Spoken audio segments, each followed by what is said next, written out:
Hello, it looks like I am live here and I am going to double check. My headset broke this last weekend. I'm not upset, but I am sad. And I don't know that I'll be able to find another pair of pink ones like that, but I know I could upgrade the microphone quality. So if you have any recommendations, totally let me know about them. I'm gonna have to go pick up something.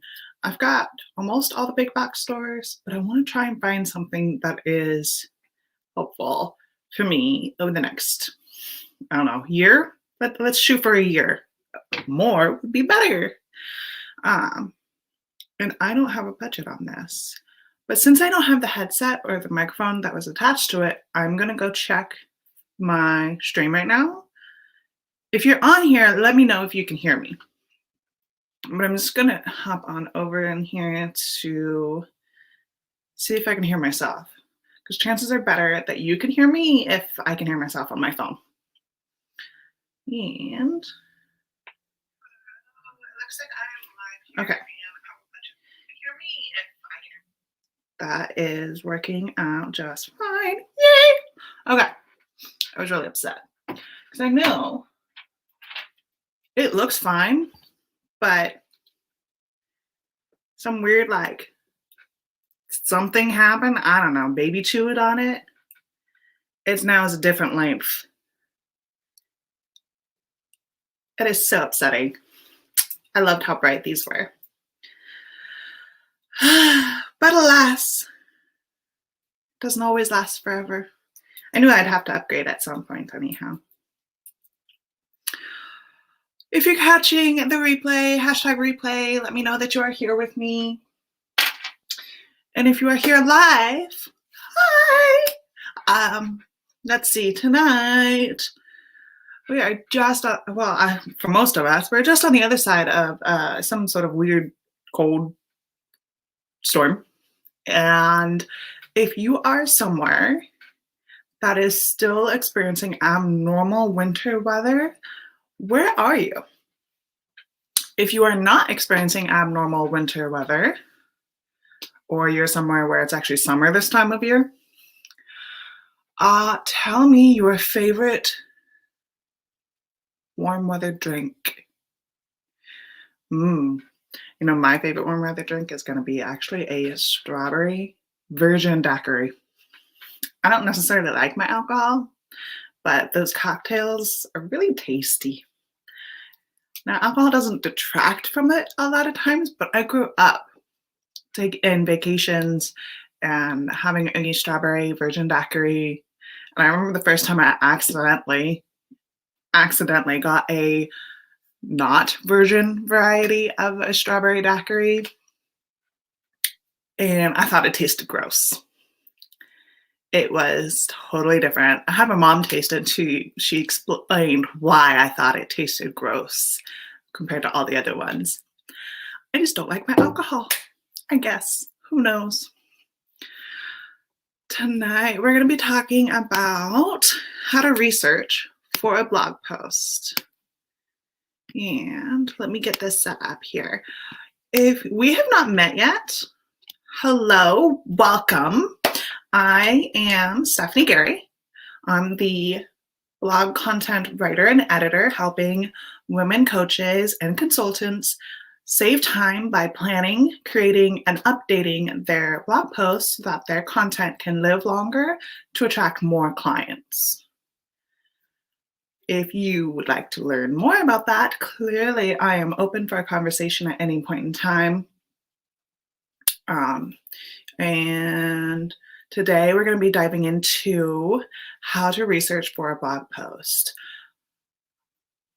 I will go ahead and take a step back a little bit just in case you feel like you don't know as much as you want to know for a particular post.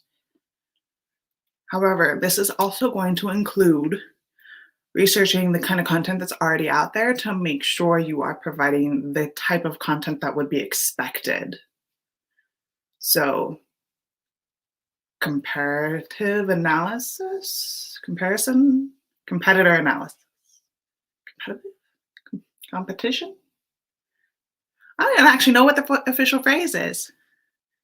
We're gonna take a look at what your competition is putting out there. What are the top ranking posts? And decide what you can take and what you can leave as far as the content that you put up in your content. Let's go ahead and get started. Oh, I got nifty banners today, right? It's going to pop up on the bottom of the screen here what I'm talking about. So we're going to start off with finding the research that you need.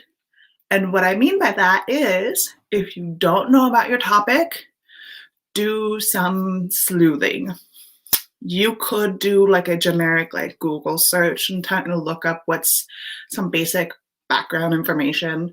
Wikipedia would be good for just like some basic information. However, as far as journalism or like a research paper, Wikipedia is not a reliable enough source to be one of those places that you quote for. But it is pretty reliable as far as making sure you understand the fundamentals.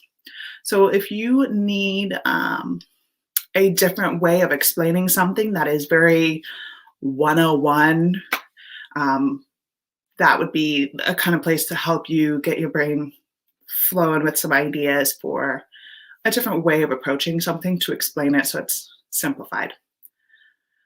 Because sometimes when you're too close to your expertise, you don't realize how much farther ahead you're talking, even when you intend to be speaking to the beginner. Wikipedia is pretty good for introducing topics. So if that's the kind of level of knowledge that you need to research, go ahead and do just a generic search. However, I have here a few search operatives I want you to go ahead and be aware of. And I picked out the most popular and the most common and the most helpful for 2021. I mean, there's a few that's maybe helpful still, but it's like kind of redundant. We'll get to that. So if you are doing a search, a one-time thing, or if you want to set up a saved search, then these are some of the ways that you can get more specific about what kind of content you want to pull up. So first, I went ahead and put in a few different operatives. And this is where the or and, those are the two most common there. You want to have them capitalized, otherwise it doesn't work as a search operative. If they are lowercase, then it's just going to register as like extra words that are in your search, not making modifications to your search. In addition, we got quotation marks down here. And that will show which words you want to see specifically, exactly like it is written.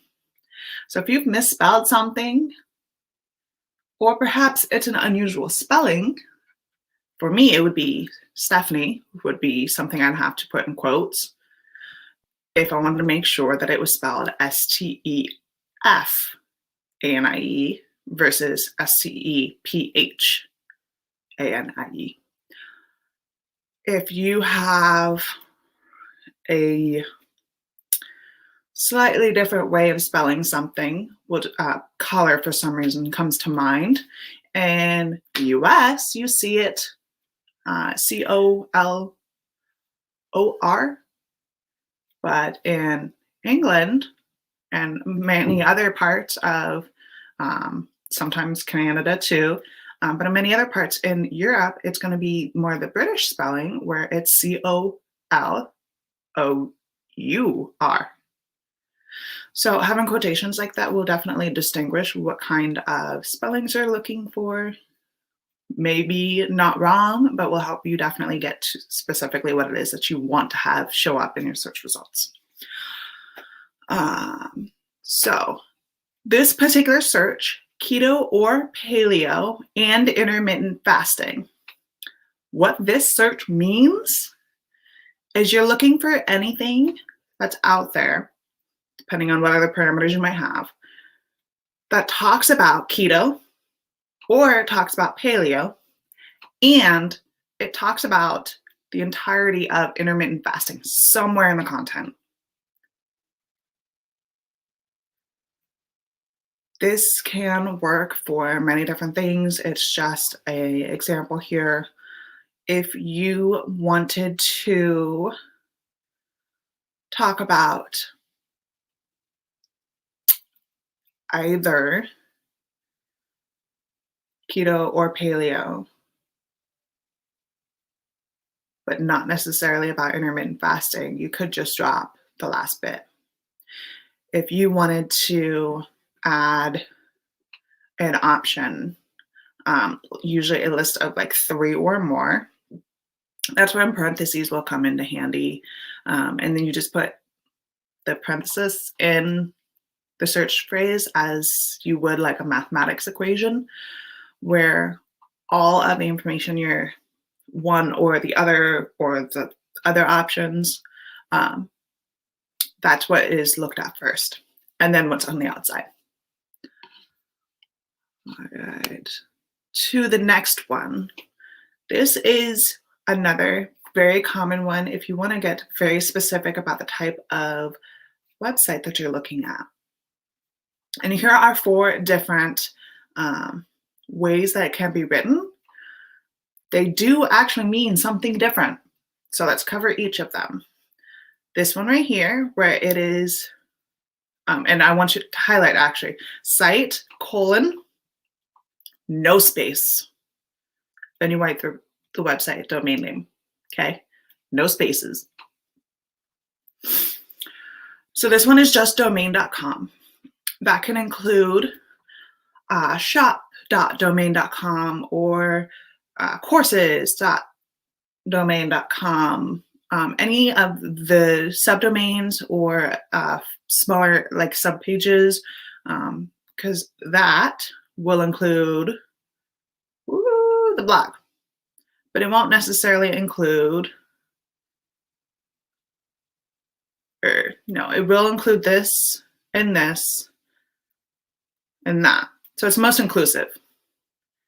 This one won't include the subdomains, where it is www.shop.domain.com or any other subdomains that you see that are like that. So that is helpful if you want to make sure that you are staying within a specific part of a domain name. However, if you want to make sure that you are seeing specific type of content within a blog, this or website example, this I just used blog as one. However, you can find all sorts of different examples with this. Like a news publisher has their own departments. You might have a overarching website, but you want to look at specific content within. That would be how you'd apply this particular one, where it is domain.com/blog. It's just / whatever URL you want to be very specific with, even if it still has like hundreds or thousands of additional add-ons to the URL. And then finally, I can do this. The keto one over here that I mentioned, this is domain.com/keto. And what this one means is that anything on that website, subdomains or otherwise, that reference keto, you are just looking for something that is on that website talking about this topic. What this is actually probably the most common way that you'd write something down in your search query, because the keto is a search term. This site is just your limitation of what kind of search results you'd want to see. Let's pull a different application. If you wanted to find a different potential health coaches that have a profile on Instagram, this would be how you'd pull it up to find different health coaches. That'd be what you search on site:instagram.com. and then you'd see the results. That's going to be all Instagram. Okay. So now that you have these tools in your belt, let's take a look at where we're going to research for different information. First is Google Alerts.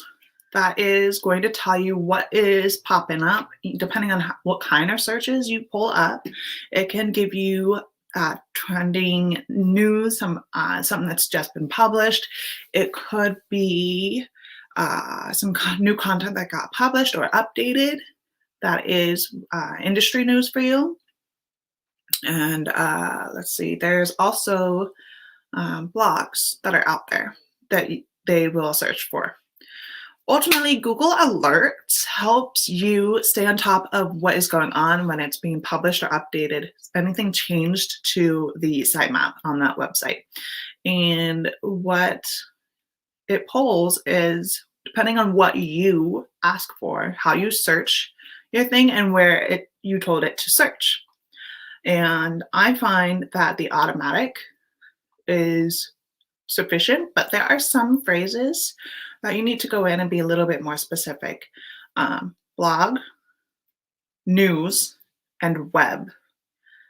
I'm not entirely sure all the time what is the difference between blog and web, but ultimately it's between news and web. Sometimes if you want to narrow one of those down, those are the two categories that I find sometimes, depending on what your topic is, will need to be potentially modified. And you can test and tweak it and see what works for you. I recommend doing alerts once a week instead of once a day so that your inbox isn't flooded and you don't get overwhelmed with what's going on. Okay. That can be set up to be done automatically and you don't have to keep on top of it. As you are getting the research sent to you, read. You're just going to go ahead and take a little bit of time to see what's going on. That will be helpful for you to get some more basic information. If you already know a lot, you probably could just quickly skim the headlines and be pretty good. And you can determine whether or not you want to save something about it. But when you find something that is really good quality content that has some research to it, that's when you'll want to save it. You can use Pinterest, Pinnable, I think Searchable is another one. There's a few different options, but ultimately you just want to make sure you can find it again when you want to reference it. Oh, excuse me. All right, and then let's go to the next one, which is actually something I loved when I discovered it existed. Scholar, Google Scholar is a thing that you can do a Google search and find legitimate sources with studies and research and actual statistics, and confirmation bias is a lot less of an issue, although still not perfect. Even in a Google Scholar, you will find confirmation bias just because, well, everyone has a little bit of it in the work that they do. But there's a process, a journalistic process when it comes to researching and publishing that research result. You can do saved searches on here as well, and it is so helpful to keep on top of it. I highly recommend Google Scholar. It is so helpful to find the different data and research points, but you got to be careful when you're reading the studies. You can't just read the abstract to understand what's going on. It's a great overview to know whether or not you want to spend time reading more into it, but the information that will help you determine what the actual nuances with different researches will be actually inside the report.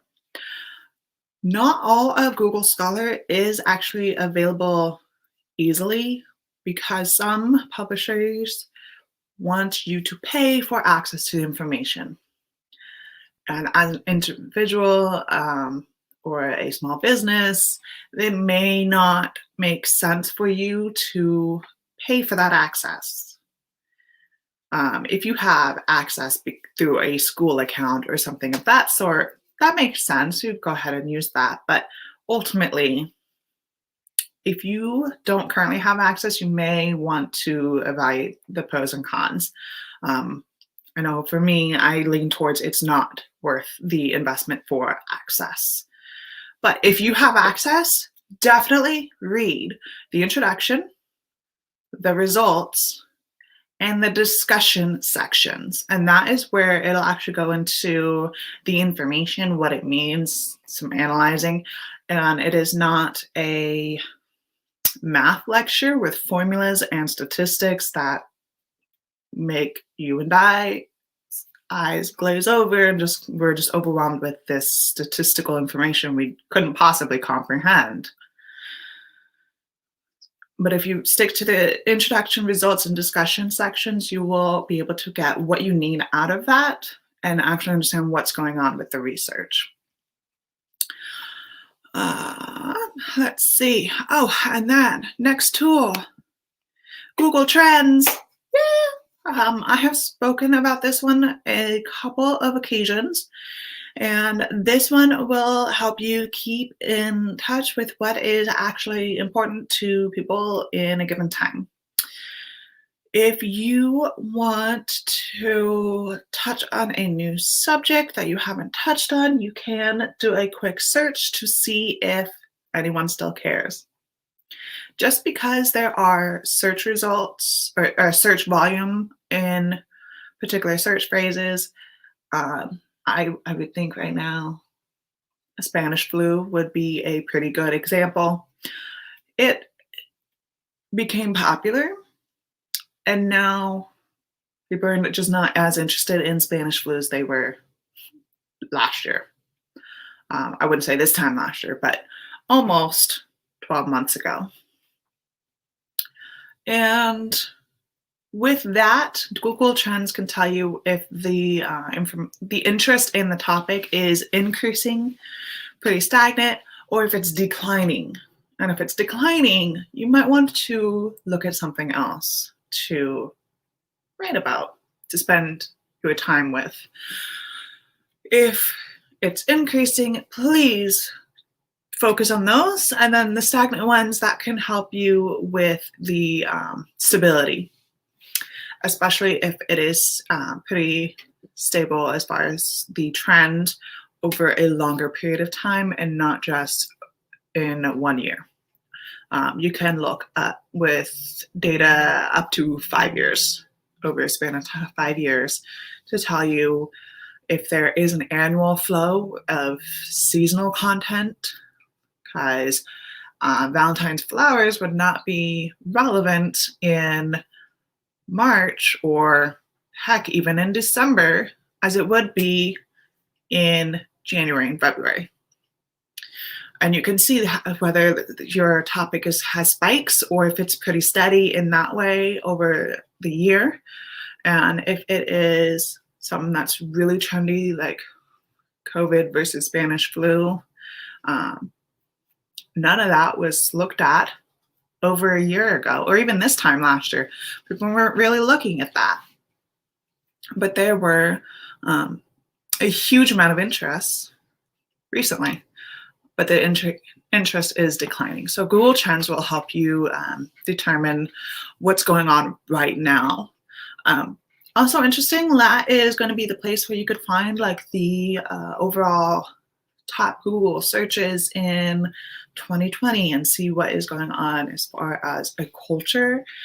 You can narrow it down by location. So if you want to know just what's going on in a particular area,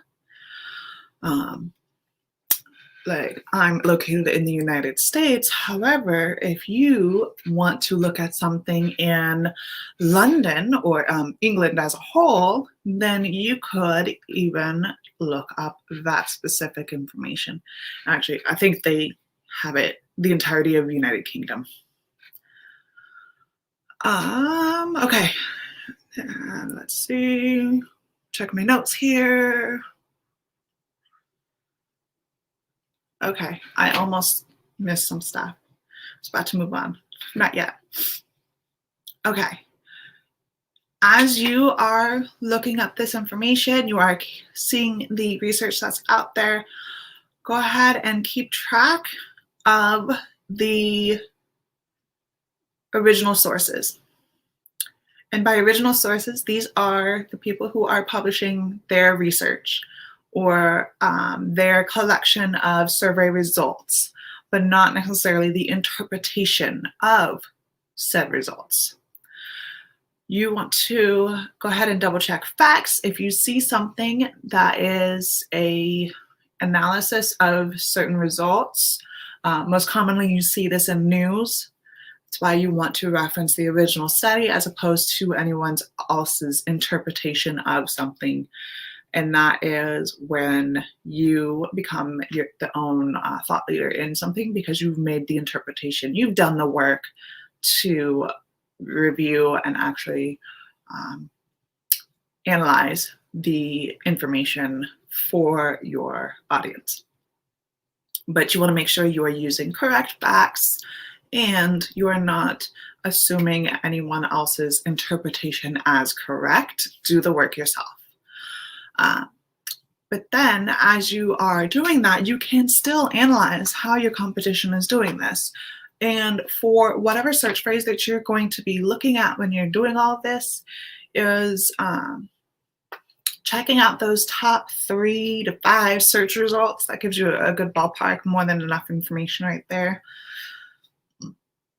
What are the H2 and H3 headers? Basically, what are the headers and subtitles for the content? What do they talk about? You don't need to read the actual post. You just need to go ahead and go through and figure out what the direction of the content was, what questions were answered, what did they talk about? Can you include it in your own content?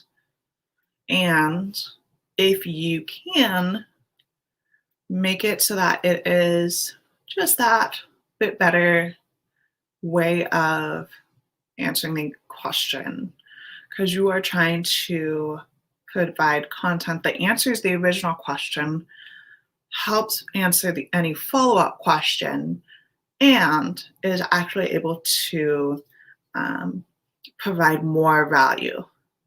Just because a piece of content is ranking in 1, 2, and 3 or all over 1,000 words does not mean that your content has to be over 2,000 words just to be bigger and better.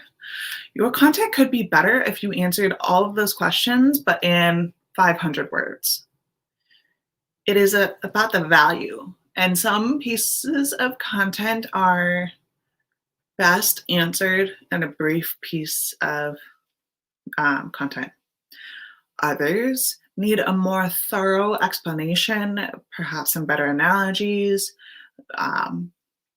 going back from while other content started at step 1, maybe there is like a step 0 and a step -1 that was really skipped, and it would help set them up better if they knew that information first. This is where your own expertise actually will help you with that. And having done all of this reading and all this research and the saved searches, that will help you keep on top of with what is going on and also how you can help make yourself stand out. But even with doing all of this, you are not going to include everything. You want to make sure to actually look at what is actually going to be helping answer the question without adding extra fluff. If you have a killer piece of information that just doesn't fit anywhere, no matter how much you try or whatever, it's best to leave that out. Let that go ahead and rest. You could, if you really wanted, make another piece of content for it. But when it comes to research and data and all this different source information that you're going to provide, less actually is better. When it comes to linking out to these external sources, oftentimes you want somewhere in the ballpark of, gosh, it could be as little as one link to an external source every 1,000 words. Um, you don't want it more often than one every 500 words.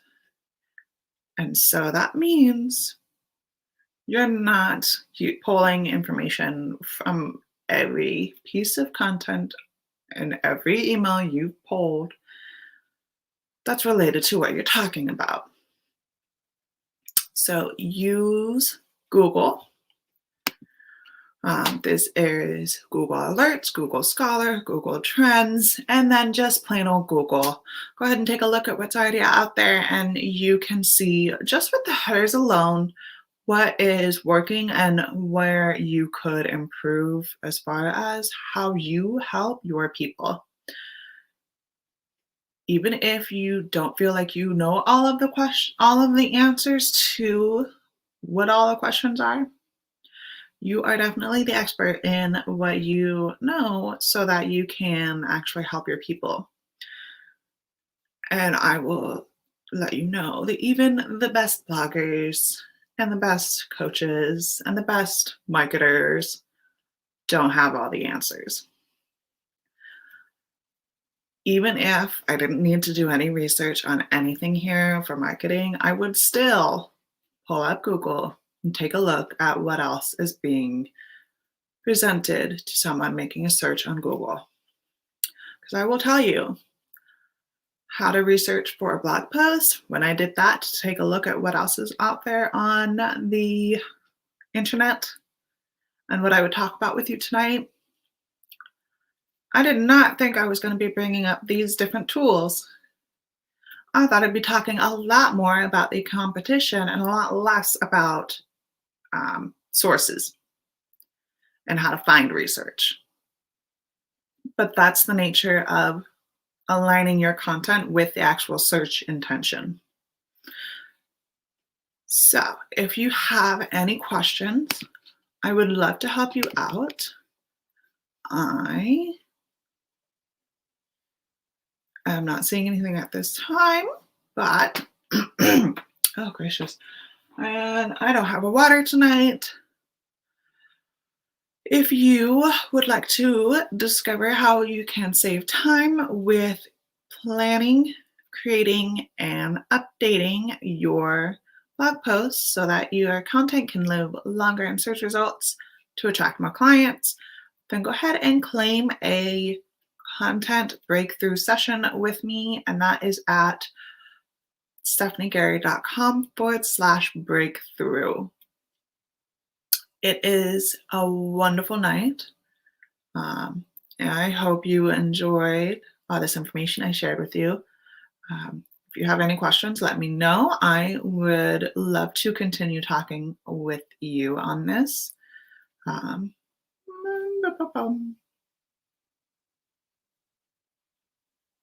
Yep, nope, nothing else. All right. Good night, farewell, and have a wonderful day.